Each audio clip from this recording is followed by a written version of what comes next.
Alright, good evening po sa inyong lahat mga kabayan. This is Jerry Domingo, Finance Manager, part ng Philcan Car, a division of Sherwood Park Mazda, owner ng Pinoy Car Loans Canada on Facebook.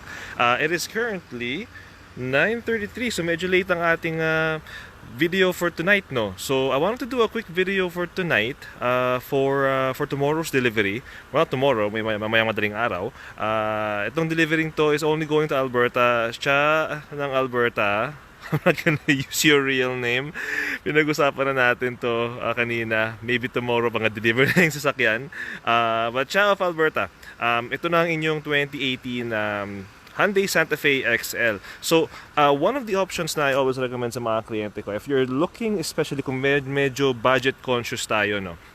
The Hyundai Santa Fe XL is a great alternative for a 7-seater vehicle if you can only afford to bihin nating mga less than 30K, right, for an SUV, right, for a 7-seater SUV. This is a great option to consider kasi very ano siya, if you buy these vehicles used, that's the one thing I like about Hyundais and Kias. If you buy them pre-owned, significantly malaki ang savings mo, malaki matitipid mo kumpara to buying something new na sabihin natin Toyota or Honda, right?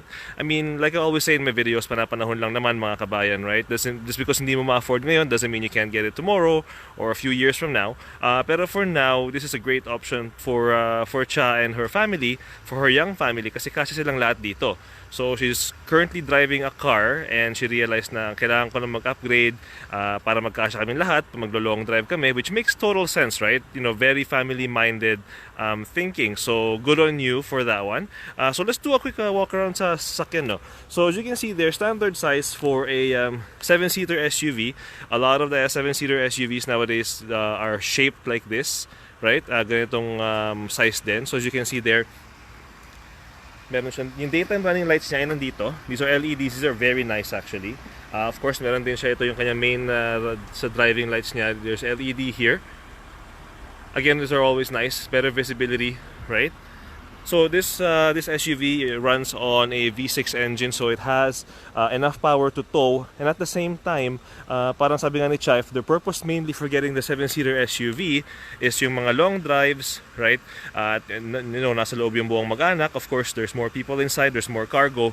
Hindi ka mauubusan ng power, right? Because a V6 engine can, you know, is a pretty good engine when it comes to power naman panghatak. It makes the drive really comfortable, right? Take it from me, I'm a big fan ng V6. I'm not a big 4-cylinder guy unless fuel economy yung pinag-uusapan natin.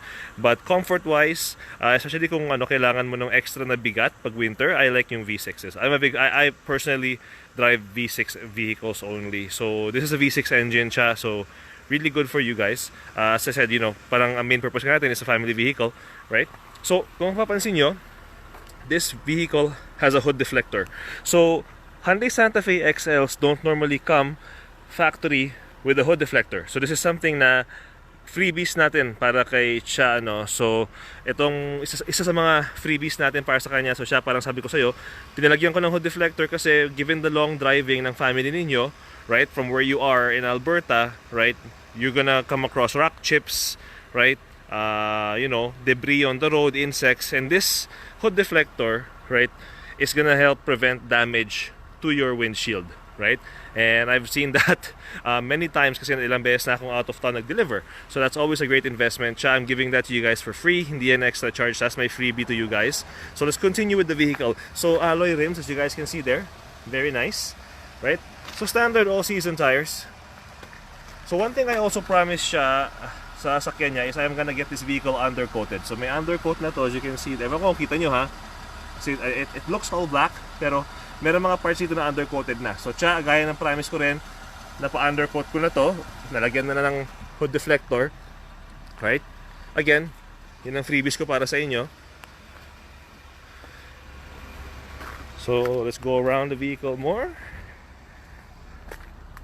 So one nice feature na the Santa Fe has, it has yung backup camera, and at the same time it has backup sensors. So there's backup sensors here. So there's 4 backup sensors, no.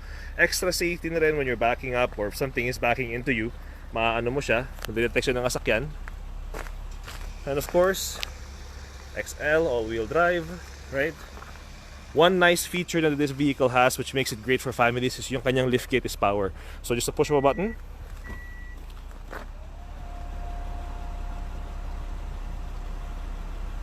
So yan, so push button yung kanyang lift gate. Makes things easier loading, unloading groceries, loading, unloading kids, right? It also has some extra nice storage here. So ayan yung jack mo sa gulong, and then there's also some nice extra storage there sa gilid. So ito yung 7-seater na option niya. So really easy to fold this down. Hatakin mo lang to and push. Hatak and push.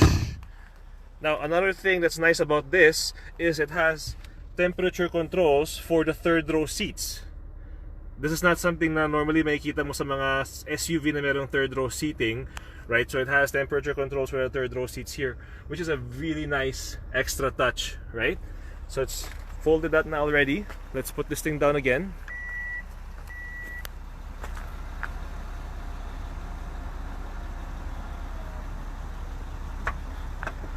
So let's go inside naman sa second row. So ito yung second row niya. So as you can see, right, kung hindi mo kailangan yung third row sa likod, it has really great space for cargo, right? But at the same time, it also has good leg room para sa mga uupo sa middle row. And the one thing I like about this, especially for families, is yung kanyang middle row is adjustable. So may mga hinge siya dito, handles, na you can actually push this back, front, right? Just to make things easier to get to the second, to the third row, right? You can also just go like this. So meron din siyang latch dito para mag-fold down to if you need to get to the second row, or the third row, sorry, right?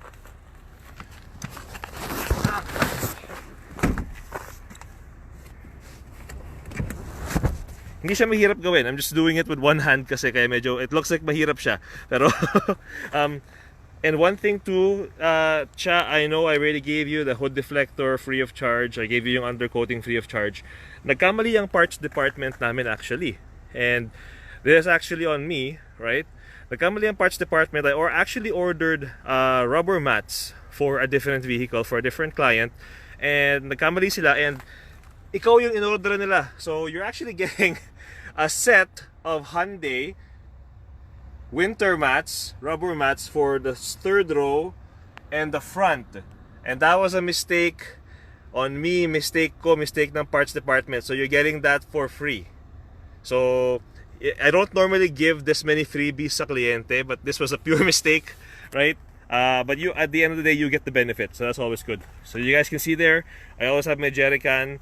If I know I'm traveling more than 4 hours, in this case 5 hours yung biyahe ko, I always bring a jerry can with me, right? Another nice thing that makes this vehicle great for families, especially kung meron kayo maliliit na bata, ito. I know it's not much, but that's a nice option kung meron ka mga bata. With the sunshade, it's built in there, right? So I always tell my clients, pag titingin tayo ng mga sasakyan, titingin tayo ng used cars, or even brand new cars, right? Little stuff like this that makes your life comfortable, always consider that pag bibili ka ng sasakyan. So it just so happens that this one here has that.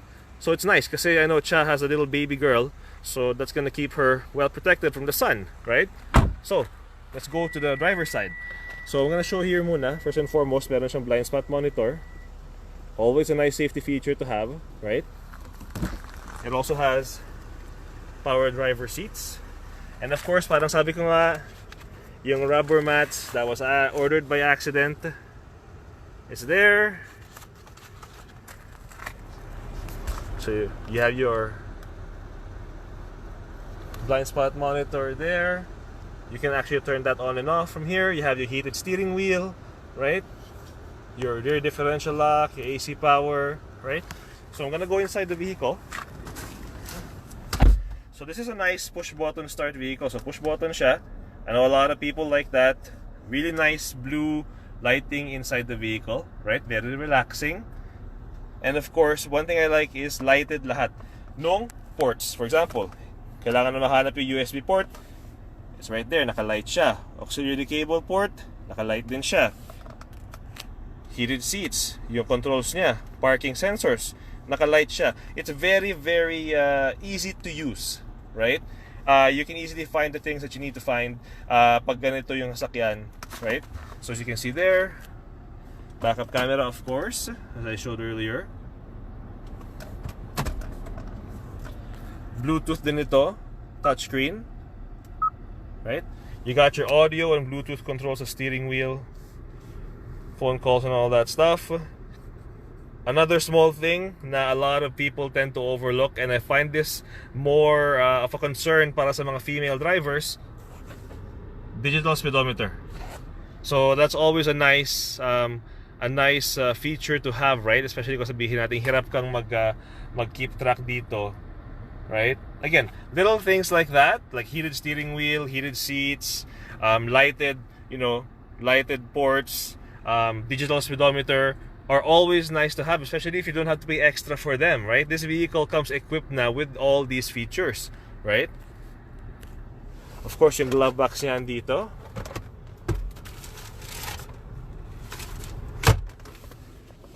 Got some extra storage space here, some middle console as well.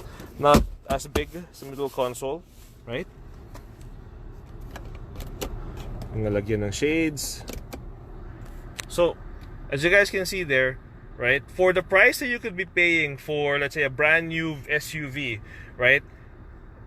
For example, this unit here, it's 2018, guys. 2018, 1-year-old lang siya, right? And you get all these nice features for, you know, less than 30K, which is what you would normally spend for a 5-seater in a SUV. You can't go wrong, right? Honestly, you can't go wrong with a vehicle like this. Of course, you know, there's always different options naman, different strokes, different folks, ika nga, right? But the point I'm trying to make is, you know, kung tayo ay nasa budget, hindi natin kinakailangang bumili ng luma, hindi natin kinakailangang bumili ng pangit, right?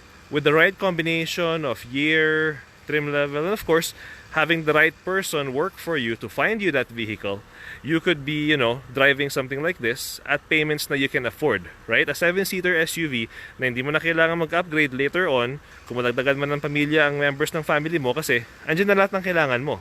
And one other thing, ito talaga yung ito yung request sa akin ni Cha. This is a remote starter, so Cha, that's free of charge for you. So I wanted to mention something here, guys, sa mga nanonood and sa mga maaaring manood ng video na to. Hindi po talaga ako normally nagbibigay ng ganito karaming freebies. Like, I don't have a problem giving freebies. I'm a big believer na nothing in life is free. Pero if there's something that can make my clients happy, I always do my best para maibigay yun ng libre sa kanila na hindi extra charge. Kasi alam mo naman, minsan pag sinasabing freebies, yung pa dinadagdag lang sa presyo ng sasakyan, right? So wala tayong ganong klaseng gimmick, right? Ito talaga wala akong dinagdag na extra sa presyo ng sasakyan. It just so happens na nagkataon lang na nakahanap ako ng murang hood deflector, tapos yung mats, that was an accident on parts, that was an accident on my end, right? But at the end of the day, ang naka-benefit is Cha and her family. So Cha, I hope na you're happy, right? Me and her were deciding between this and the Nissan Pathfinder and the Mitsubishi Outlander. Again, those are the options that I like to promote kasi very affordable sila, and at the same time, you get, you know, great Japanese vehicle, great warranty, right? May peace of mind ka, right? And we were going through those options and she decided na, Kuya, I wanted yung Hyundai Santa Fe XL. So I said, okay, wish granted, here you go. So Cha, ito ang inyong 2018 Hyundai Santa Fe XL, right, with the free hood deflector, remote starter, undercoating courtesy of me, and of course the mats. Looking forward to seeing you again tomorrow. And sa mga nag-iisip po ng sasakyan or who are considering something like this or considering buying the vehicle for themselves, wag po kayo mahiya mag-message sa akin. That's Pinoy Car Loans Canada on Facebook or message that's the best way to reach me, Facebook. I can give you my office number, 780-464-0668, pero I usually come to work late na. You know, life with 3 kids is not easy. But the best way to reach me po is Facebook. So message me on Facebook, and what we'll do is we'll get you pre-approved for the loan, and then we'll give you as many options as possible na pwede nyo pagpilian for your next vehicle, mapa new or used, kahit anong brand pa yan. Okay, so thank you very much, guys. I'm gonna go home. I have 2 of the boys with me. We gotta get some rest. At bukas maaga pa kaming luluwas. And this is about 6 hours away pa from Edmonton, okay? Thank you very much and have yourselves a good night.